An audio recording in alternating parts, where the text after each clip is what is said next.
drooping eyelid, that they felt they had to repair because the eye was going to dry out. Years and years and years and decades ago when I played, I broke my cheekbone on this side 3 places, so that's why it droops on that side. So right now it looks pretty ugly, so I apologize. I should wear sunglasses, yeah. Earlier in the week I passed off as Gene Simmons from Kiss, but that didn't work too well. Go ahead. Competition today coming out with 10 starters returning plus. It's got to feel good to have S2 out here in a big group really getting into this first day. Yeah, no, it's good. Obviously, we're growing as a club. I think that's the biggest thing that you notice, from the standpoint of not only our team, but now you've got S2 as well, and the academy's been going for a while, but it's becoming a soccer club in the truest sense of the word from top to bottom. And today there were a lot of people out there, a lot of staff as well as players, but it was good to get started. It's always good to get started. Did you feel Oba today? Any update on where he's at? Oba arrives tomorrow. He'll be at training Monday. Everything's okay with that. Yeah. Did you feel a difference out there with just the excitement with all the new players and faces? It's always an excitement on the first day, because players are anxious and they're eager and they want to show you what they can do. And, some are a little too eager at times and it takes away from their game, so you want them to settle down a little bit as well. But, you can definitely sense the excitement, and, we wanted to make sure we got a good look at the new guys and made sure we got the work to the old guys we wanted to. How was it to work with Garth as opposed to Adrian in the short time you worked with? It's fine. I think, Garth comes from years in this league. He played in the league. He's been a general manager in the league for a long time now. He's a smart guy, he's an intelligent guy, successful guys know how to be successful, and there's things that we do that he's going to be able to learn from and say those are good ideas, and there's things that they did there that we're going to be able to pick up on and say, hey, these are good ideas to implement. So I think as long as you talk things out and you work on things will move forward well, and Garth certainly is has done well as we're moving forward now in terms of talking and listening and having a good mix of that. He seems pretty in tune with what he wants to do already. It's the first day, but he talked about a lot of speed on the outside, moving Brad around, things like that. Is that something you envision, or? Yeah, it's something we still talk about. For me, it's always about, as you get into training, you determine who your good players are and you figure out a way to put your good players on the field and have them be able to work with each other and play with each other. So I've never been a coach that, okay, this is my only system, this is the way we're going to play. We'll play different ways sometimes because it depends on our personnel. I've said it before, for one person might play a 4-4-2, the other person plays a 4-4-2, but they're completely different, in terms of how they play stylistically or what the talents are of the players. So, yeah, we're still looking for players. We haven't stopped looking, and I'm sure Garth, made reference to that, and that's something we're still proceeding with. Other than the general, go ahead, Don.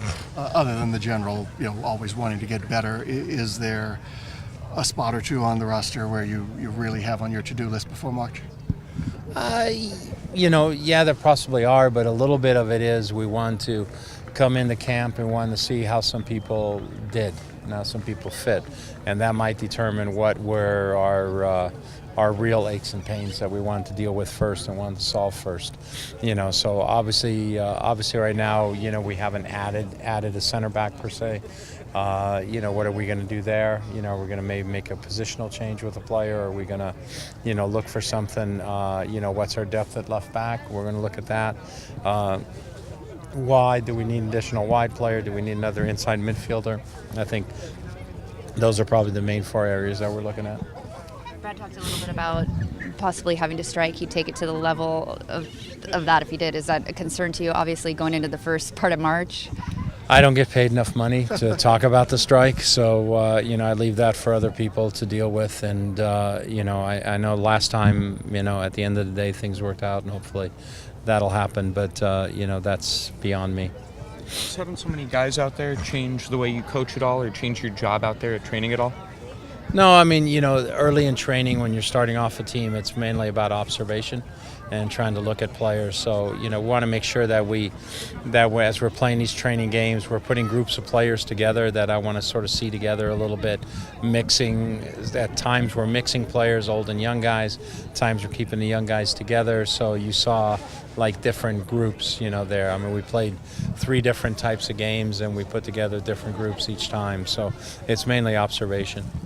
Do you have any sort of timeline for the preseason as far as like how many more guys you would like to bring in, maybe when cuts would start to happen?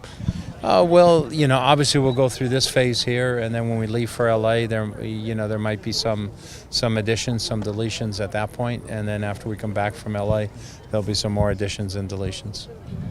Being so close to an MLS Cup last year, do you feel this team is even more motivated, the players and the staff? I think the team is motivated. I know we want to take that, one more jump. We got 2 out of 3 titles last year. We'd like to get 3 out of 3. We don't want to give up the 2 that we got. But on the same token, MLS Cup is sort of what people measure it by, and whether that's good or bad, it's for somebody else to discuss. But hitting a good game at the right time. Look at the Seahawks, and having a good 3 minutes sometimes can change your entire outcome and how everybody looks at it. It goes from being, oh my gosh, it looks dismal, and then it becomes, oh, this is the greatest thing in the world. And what we need to have is we need to make sure we get those 3-4 good minutes at the right time at the end of next season. Can you give us This a Seahawks season. prediction? I'm not good at football, so it'd be tough to say. But obviously the Seahawks have put themselves in a good position. They got good momentum, and if the balls are properly inflated, we have a good chance. Given that MLS big club goal is in December, how do you keep them focused for the 11 months until then without just feeling like it's the warm-up act waiting for the serious stuff?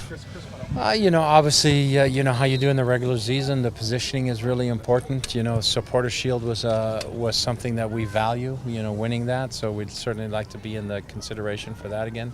The Western Division has gotten stronger with the addition of Houston and Kansas City. So, I think there's a lot of things that keep us motivated. As you start moving players, do you know yet what sort of how free the revolving door is from S2? I mean, if you decide he needs to spend time on S2, can you pull him back whenever you feel like it, or? Yeah, that's we have some idea about that, but some of that's going to come out of the CBA as well. So the final determination of that probably isn't there, but we know there's going to be some flexibility and some movement, and we're going to use S2 to continue to develop our young players and maybe guys who are outside the 18, like last year, a Kovar or an Akoli would have been guys who would have probably gotten a lot of minutes with S2. And then there's also going to be the occasional situation where maybe somebody who's more of a veteran player just hasn't gotten a game in a while. Maybe he drops down to play a game and stay in rhythm, but it's mainly about developing players that eventually can become starters or first off the bench for our team. You just mentioned Kovar. He wasn't here today. Yeah, he'll be here Monday. Same thing as with permission, him and Oba Bofor. Were there any off-season health issues, anything that lingers into now? No, the only thing is Ozzy, right now, who's still carrying a little bit of that injury where it has improved, so we're still working towards that. That's the only thing. Well, they've been talking about off-season surgery for Scott. Did that happen? Yeah, that happened. And Zach's making progress, but he's still, he couldn't play in a game this weekend, or next weekend, yeah. Getting your first March? Huh? Should he be ready for March? Yeah. Getting your first look at Tyrone and Troy with the team, some of the new faces. What do you think of their performance out there today? It was good, it's one day, so, you don't want to read too much into it, but it's good to have Tyrone out there, it's good to have Troy there, Tommy was happy with the goalkeeping session as well, so that was all positive. Guys. Thanks, Coach. Thank you. Thank you.